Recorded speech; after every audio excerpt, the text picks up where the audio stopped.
What is going on, guys? Welcome to the channel. Now, I don't even know how I'm going to start this analysis. If you guys watch Black Ops 7 Direct that Call of Duty had posted, there's a lot of heat. There's a lot of debate that's going on right now. There's a lot of dislike on the video. There's a lot of people saying different things. So I feel like no matter what I say in my analysis, it's not going to appeal to everyone, and that's totally cool. But if you guys didn't watch the Black Ops 7 Direct and you honestly just want a quick update of what they've shown so far, stay tuned. Let's get right into it. So what Call of Duty has shown us in the Black Ops 7 Direct reveal is going to be listed here. They talked about 30 new weapons that is coming at launch. We're going to have 16 6v6 maps. We're going to be seeing a big change in the movement that's coming with Black Ops 7. So with Black Ops 7, they are going to be dropping 30 new weapons, and out of the 30 new weapons, 16 of them are going to be completely new. Right now, they didn't show any weapon info, weapon stats, weapon damaging, weapon balancing in any way. They are just showing the weapons for the first time. So we're looking at this trailer at pure aesthetics and seeing how they changed and reimagined the existing weapons that was in Black Ops 2 that is going to be carried over into Black Ops 7. So again, we're trying to look at the Black Ops 7 Direct in a more objective based way, right? There's going to be a lot of people's opinions about whether the weapons are going to be completely the same, whether the weapons are going to be balanced or not. We can't go off and make any assumptions on those changes because that is not what they revealed to us so far. Since they have only given us the aesthetics of how the weapons look so far, I can only hope that the weapons that was existing in Black Ops 2, like the M8A1, you've seen that one, they've remastered it. It looks very nice. It looks very clean. I'm just hoping that's going to be the same with the rest of the weapons. Because if they're going to try hit us with nostalgia value, right, bringing back some existing fan favorite weapons from Black Ops 2, the only way that the nostalgia value is going to stay high is when they don't make crazy changes to the weapons and what made them good and what made them look good in the first place. There is no point trying to remaster and bring back the M8A1 assault rifle if it doesn't look like the M8A1 assault rifle. But like I said, I do want to be objective here. I want to look at the bigger picture. So far, right, 30 new weapons, 16 that is going to be new. That leaves another 14 weapons that are remastered or reskinned in any way. So in regards to nostalgia, great, we're going to be having some classic weapons that are going to be coming back with Black Ops 7. But if you look at the creativity aspect of how the devs created this weapon, let's just hope that these 16 new weapons are going to be mind-blowing, because if not, and the 14 are just reskinned, then, you know, they didn't really put much thought into it. They didn't change it as much. They just thought, okay, you know what, we're just going to ride this nostalgia train all the way, and then we're going to have that as our emphasis for Black Ops 7. And I think that's one of the other reasons why this trailer is being hit so hard with negativity. The creative aspect of this game that is supposed to be crazy is not there. Now moving on to the multiplayer maps, there's going to be 16 6v6 maps.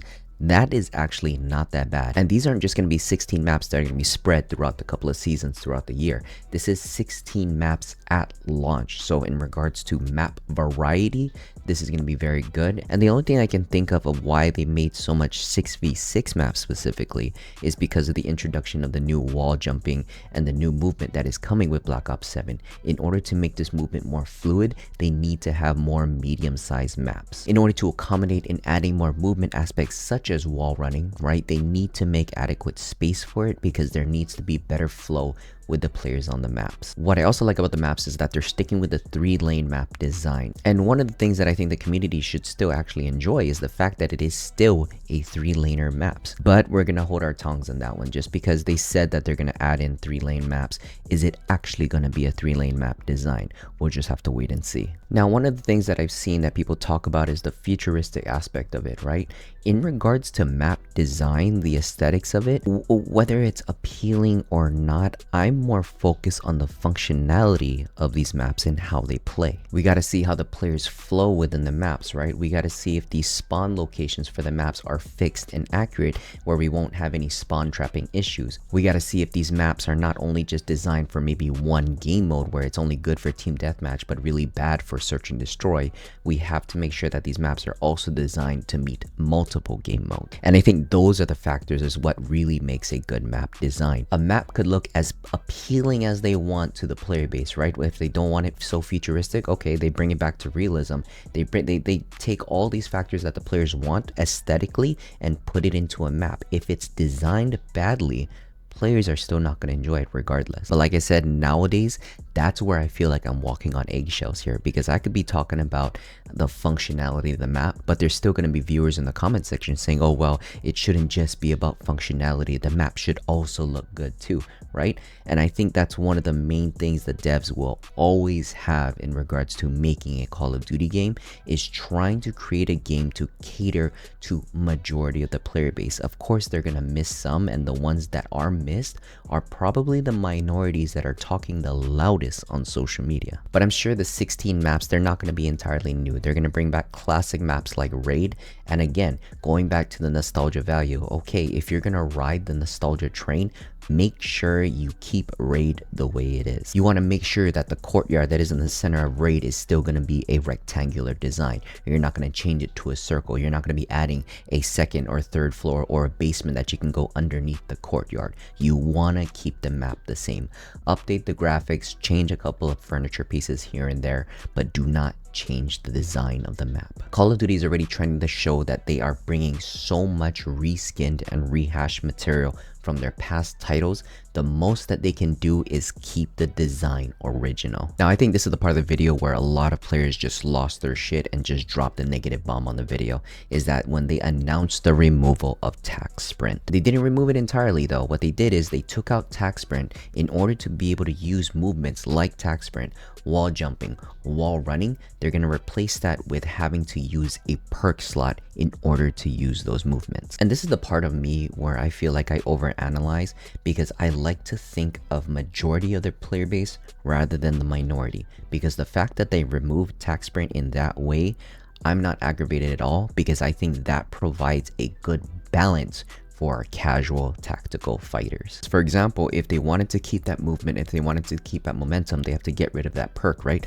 What if the other perks that can be used in that slot is very beneficial to use even as a movement player? Now that they actually have to decide if they really want movement in their gameplay so bad that they're willing to sacrifice other OP perks and tactical abilities, okay, that's on them, right? But that's what's going to provide the balance and the slight slowdown that's going to be needed against tactical players, and vice versa, right? If you're not a movement demon but you're a tactical player, at least you're going to have these additional tactical benefits that's going to help you fight against a movement demon. And this is coming from a guy who likes to use movement to his advantage, right? You have to think of the compromise. Yes, they're not completely removing it, so that's a good thing, but in order to keep utilizing that movement benefit, you have to give way to other things. Now, whether you're that type of player that doesn't necessarily care about the casual player base, right? You know what? I don't care if majority of the player base doesn't want to use movement. They shouldn't have taken it on in the first place. Okay, that's on you.